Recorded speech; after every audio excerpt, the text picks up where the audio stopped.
Good morning to all of you, the President, the Public Utilities Commission of Sri Lanka, the members and the officials of the Public Utilities Commission and distinguished invitees. Thank you very much for giving me this opportunity to speak on this subject. I am speaking here as the chairman of the Cost and Management Accounting Standard Board operating under CMA Sri Lanka. So here, I don't wish to make any preliminary remarks, but straight to the subject. Now, as we know, as we are gathered here to discuss the CEB's proposed 18% increase in electricity tariffs. As we all know, Sri Lankan households and industries are already under economic pressure. One might say inflationary pressure is down, but there is income pressure for households because people are struggling to meet ends because their income is diminishing. And the proposed 18% electricity tariff hike will have a major impact on their sustainability of businesses as well as their livelihoods. So I think it's an important decision the government will have to take with the concurrence of the Public Utilities Commission of Sri Lanka. And we need to understand the background and also the basis on which this proposed tariff increase is going to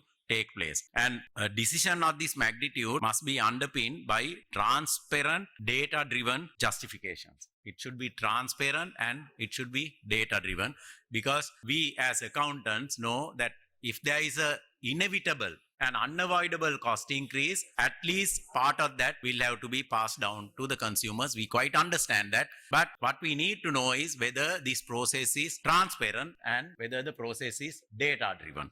So why transparency matters? Accountability. Now, public utilities operate using public resources that we all know. Public utilities like electricity board, water board, maybe other institutions use public resources and serve the nation. Full cost transparency reinforces their responsibility to the people. Full cost transparency, I repeat, reinforces their responsibility to the people. Now, the trust is also important. Transparent financial disclosures build public trust in regulatory and government institutions. Now, that is one area we have been lagging behind as a country, as a nation, because there had been lack of trust in the decisions taken by the government institution and also the public institution. So we need to build transparency and demonstrate to the public that we are standing for transparency in making decisions. Then efficiency. Cost transparency can uncover inefficiencies that we all know because only if we measure cost, we can make it effective and transparent. Because if we don't measure, it cannot be controlled. If it can be controlled, it can be brought to efficient levels. So that is very important for us to understand as the accountancy profession and also from the Cost and Management Accountancy Standard Board. Because recently we published the exposure draft on cost accounting standard because I would like to draw the attention of the Commission that Sri Lanka did not have until recently cost accounting standards. We all have financial accounting standard. We have 100 financial accounting standard, but Sri Lanka is one country in this whole region that does not have cost accounting standard or did not have until very recently cost accounting standard because people interpret cost in different ways.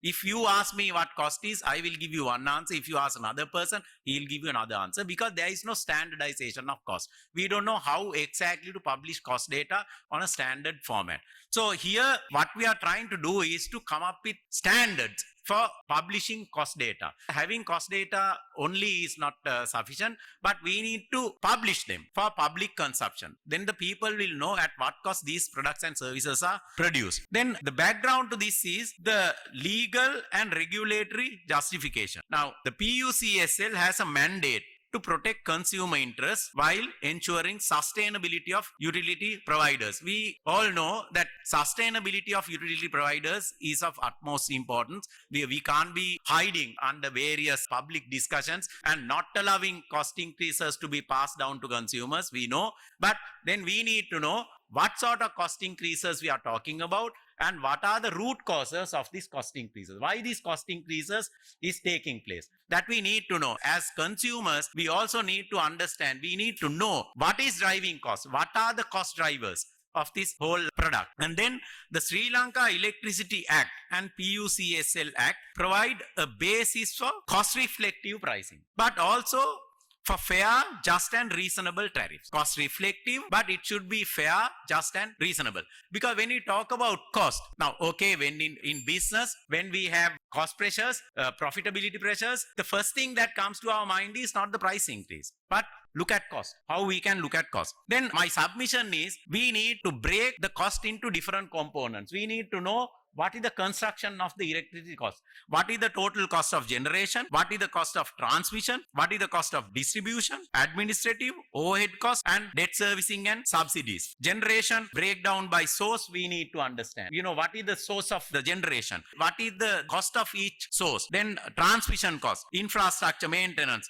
losses, capital investments, loss factors, we need to know in a cost statement. And also, if you ask the CEB to provide the cost statement, it should be audited. Just providing a cost statement is not sufficient, but it should be audited by a cost auditor. Then it should be placed before the public for them to understand what are the building blocks of this cost. Then only the public will be satisfied that this cost is reasonable, and then it will also provide you with the opportunity of benchmarking. Benchmarking is important. We should benchmark ourselves against the best costs in the region, in the world. We need to know where we stand. That is important. So the mandate we have, PUCSL has, is to ensure transparency. We need to ensure transparency. That is what the public is looking up to you. What I am submitting to you is kindly ask the CEB to come up with cost data, have them audited by a cost auditor, and make them public so that the people will be able to consume this and understand the type of decisions they take. I don't wish to speak at length, but I'll draw your attention to recent announcement by the CEB. Now, in the recent, about 2 weeks ago, they asked the solar producers to shut down. Now, as